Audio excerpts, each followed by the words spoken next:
Yep, the absolutely nonsensical joke I made the first year of my channel is still going strong. Like, why is the first week of October Beast Wars week? I don't know. I just wanted to talk about Beast Wars, and it was this stupid excuse that I thought was funny at the time.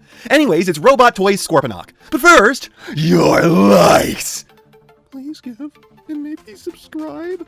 I was planning on doing a different figure today, but then I realized there's a chance that you can still find this one for the normal price, whereas the other one has been sold out for over a year, so better to do this. And the first thing I have to say is that this thing is far from perfect, but it's very, very good, and it's pretty cheap all things considered. Before I ever got this, I thought it was going to be an upscale of the Transform Element figure, but nope, this thing is its whole 100% never before seen engineering. I mean, some things are very similar, but it's still new.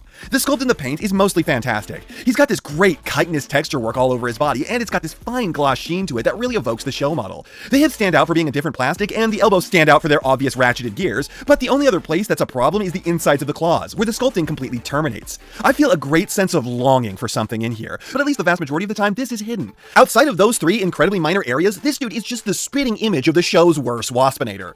You tell me I'm wrong! He gets his ass kicked all the time, but somehow manages to also be dumber, less insightful, and less durable than Waspinator. Hell, he's either less or more lucky than Waspinator, which makes him less lucky than Waspinator. He and Waspinator had equal chance to fall in lava, and defying all logic, he was the one who wound up melting while Waspinator survived. On the one hand, you can look at that as good. Unlike Waspinator, his suffering was allowed to end, while our poor B-boy has to persist in a universe that hates him and finds ways to abuse him at every opportunity. On the other hand, eventually Waspinator made it out the other side and finally got to be happy. Then Beast Machines happened, and we don't talk about Beast Machines. Even if the best part of that whole show is the notion that Waspinator spent billions of years flying through space under his own power till he got to Cybertron at vastly under sublight speeds. Anyways, aside, this looks exactly like what it's supposed to, and with a remarkable lack of kibble. These little bits on his back are faux forming pieces, and while that's mildly irksome, I'm okay with them. Honestly, you could remove these and change basically nothing about the look of this thing. You know, this fandom doesn't really give Beast Wars the respect it deserves. Unless you're a Masterpiece-style toy designer. Then the figures that you make for it are crowning achievements. Unless your name is Black Arachnia, the MP-style Beast Wars figures have all been feats of engineering, despite being some of the most unruly designs in all the franchise to wrangle into something that works. They rarely have kibble, they tend to have tons of posing, they basically have screen-perfect robot modes and alt modes, and they usually tend to be cheaper than even far worse G1-style figures. It's weird, it's like everyone who makes these makes them purely out of respect and not out of any hope to see profits. And you know what? I'm here for it. The quality control is pretty great. All of the joints are solidly tight, they hold position fantastically, plus the plastic feels durable and decent. It's not quite hand candy, but it's good enough. The forwards movements on the shoulders are a little loose, but the worst thing about this guy is that the whole spine tries to separate itself from his body like a Mortal Kombat fatality way too easily. So this could be better, but it's pretty good. Now this guy isn't exactly big for an MP figure, though the tail is trying to cheat your perception of him. I swear this dude is trying to stand on his tiptoes and make himself look taller than he is because he's got mad short guy syndrome. Fun fact, I'm exactly 6 foot tall, like on the dot, and I have had tons of people walk up to me and go, "Hey man, so you're like 6'4", 6'6", something like that?" And I'm like, "No, I'm just 6 foot." And they always respond, "Nah, that's not possible, because I'm 6 foot."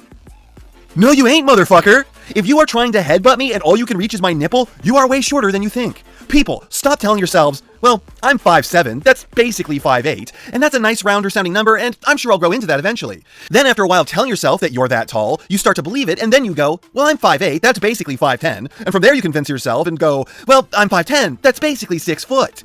If your back doesn't hurt and you aren't worried about banging your head all the time on stuff, then you ain't 6 foot. Get over it. You're still 5'7". You never grew past it. Speaking of heads, this comes with two. The one I have on, I don't really like. It looks like a claymation model of Phyllis Diller. It looks like a 70-year-old Vietnamese masseuse with way too much plastic surgery. I use this one for two reasons. One, it has the opening mouth, and while that looks horrifying, again like a claymation Phyllis Diller, it is still a play feature, and that makes me want to use it. And two, the much better sculpted head without the moving mouth has a really bad paint mishap on the center of the visor. Like, how did you even do that? The paint is a literal 180 away from this. How the hell did you hit all of the none of the rest of it on the way to this one point in the center of his face that you did? So one of these is ugly and weird. The other one is accurate, but with a bit less posability, and it brings down the quality control of the whole figure. Why is only the weird face the one with the opening mouth? I'd use the other one in a heartbeat if it had one, even if it did still have the paint mishap. There is a gimmick to swap the eye color to yellow, which it was sometimes in the show for no explicable reason, but it's designed in such a way that it's a pain in the ass to use. I prefer to set it to red because I think it looks cool, as I too am an edgy boy.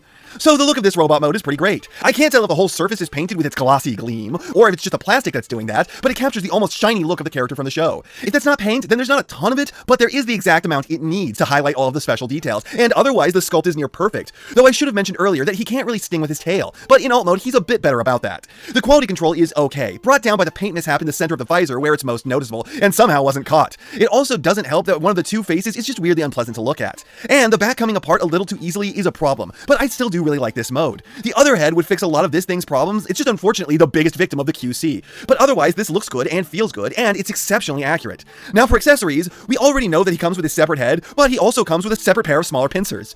Now, I've seen Beast Wars like 100 times, and I don't remember him ever having these smaller claws, which is weird because they are the ones that come standard on the figure out of the box. I swapped these for the bigger, more impressive ones, and I've never looked back. He's also got his missile launchers, but the missiles don't separate, not even just that way you can make use of blast effects to make it look like they're firing. The port for them isn't even blast effect compatible. Lastly, there's the best thing he comes with, the Cyber Bee. It's not the most complex of accessories possible, though it does have a light-up feature. I have no idea what batteries I need for it to work, but the best part is that this is compatible with the existing slot in the MP Optimus Primal's chest, meaning that this third-party figure has integration with official stuff. Hell yeah, why don't more of these things do this? This is so thoughtful and cool, and it really lets you do that one thing from that one time. You know the one. That one that was from that really fun episode that was all about this thing? While I don't exactly get the claws, these are pretty good accessories. Odd describes them a bit, but I guess the extra options are a bit thoughtful, and he has everything he really needs. Plus, the Cyber Bee is a fantastic addition that I'm so happy they didn't skimp on and really made work with that older Optimus. As for articulation, it's fantastic. What do you expect? It's an MP Beast Wars figure. Head with a ton of waggle, a full rotation, and an opening mouth. Shoulders pull a 90 and can be cheated for whatever you need more. Big forwards butterflies, basically maximum elbows. Opening and closing claws with rotation and even a little waggle. Ab crunch, hips are unimpeded in all directions, maximum knees. And feet with a pivot, big toe up and down. Plus, the tail is jointed at every segment, though the range is a little wanting. So extremely good posing. You can cheat and say that it has individually articulated fingers, but he doesn't really need the help. Basically maximum range on all the joints you should hope to see on that. No backwards butterflies, but good forwards ones. Honestly, more than a few specialty joints. There are very few poses this thing can't do.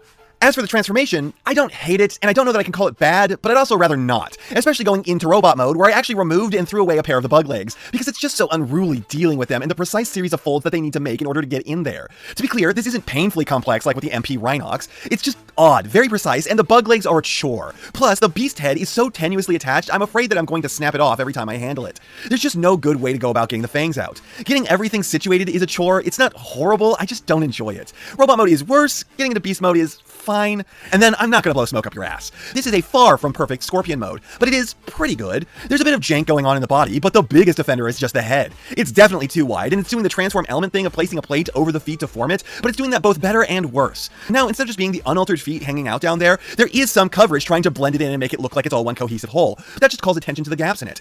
He also kind of looks really stoned, but that is part of a gimmick where you can use his eyebrows to position his eyes, so there is give and take with this. I think that even minus one set of legs, this guy still has plenty, and they're all jointed as many times as they should be, though the pins on them are kind of obvious, along with the screws in the tops of the shoulders now. You can unpeg the ass to get a bit of striking action with the tail, but it does look at least a little goofy, though I really have no complaints with the posing. The limbs he retains lose nothing from the transformation, and the new legs work great, plus the eyes and the mouth have a bit. It's solid, but a clearly more flawed mode, and in spite of the issues I have with this, I do really like this thing.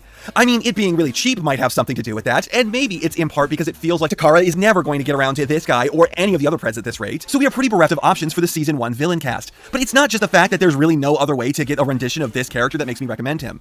Yeah, the beast mode is a bit of a lumpy child, but the robot mode is great. It looks just like him, it poses top tier, the deco is exactly what it needs to be. Outside of his internals melting through his back at a pretty light touch, I can't say that any of my concerns are too big to just ignore. And I'll say that the beast mode is definitely better than tolerable. A strong B+ figure, maybe even an A-. And before we go, let's thank a channel backer. And this time it's Mixed Traffic Productions with the bootleg Thomas Combiner. And you know what? I'm not going to judge this. I personally loved those Alphabet Transformers all my life, and I know that there are a lot of people who truly love Thomas. Obviously, this thing wasn't made to be a joke. Haha, how crazy that they do this. No, it was made for someone, and that someone in this instance is not only you, but I'm sure many others. It's simple and fun, and I get it. And that's not half what I have to say, but it's enough what I have to say. And I know, you know, what everyone else tells you to do at the end of these videos. So, if you liked what you saw here, please do that. And if you'd like to take it a step further, then please share this video with any friend you think may be interested. I hope you all enjoyed listening to me waste your time.